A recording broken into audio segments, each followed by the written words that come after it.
If you're going to use the digital tachometer that I supply in the kit, you're going to have to begin by attaching some of the reflective tape that comes in the kit to the counterbalance. That's the pulley right at the front of the engine, has a timing mark. Now you only need to cut a square, and this tape has got even some marks on it, but basically just a square of this tape, and you want to stick it right on that pulley so that you can get the gun to point to it.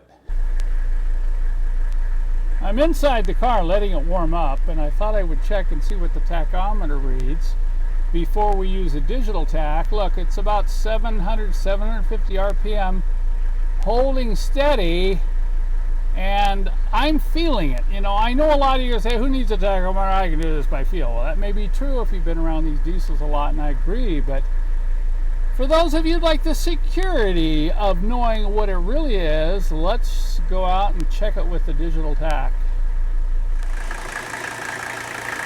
You want to make sure that the engine's warmed up. I've let the engine run about 15 minutes.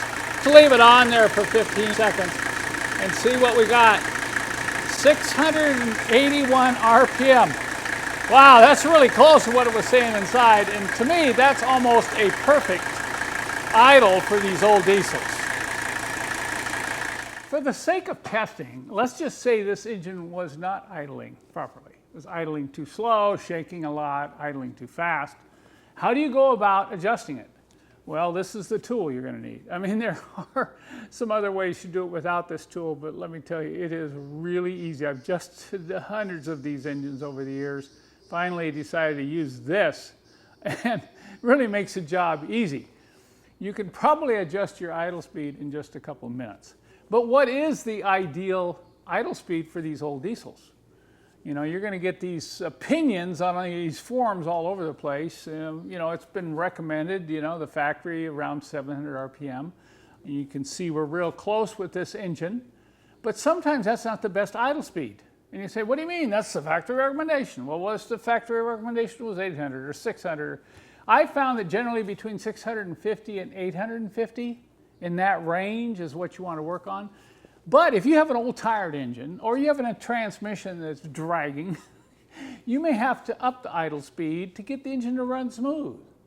Or there's a certain sweet spot. Maybe that sweet spot is 790 RPM, where that engine just, instead of shaking, it just smooths right out. Are you in violation then of the idle police? No, it's your engine, it's not gonna hurt it. I think that 900 to 1,000 RPM is a little too high. It's hard on the transmission if you have an automatic when you put it in gear. And it's just burning fuel you don't need to burn. But once again, anywhere between 650 and 800, you can shoot for the 700, 750 range. But what I've learned is take your own car out and play with it a little bit. You know, move it up 50, move it down 50. See if it'll smooth out. Put it in gear, because a lot of times it'll run smooth when it's just idling in park, but if you have an automatic you put in gear, suddenly it starts shaking. So maybe you want to lower it a little bit, maybe you want to raise it a little bit.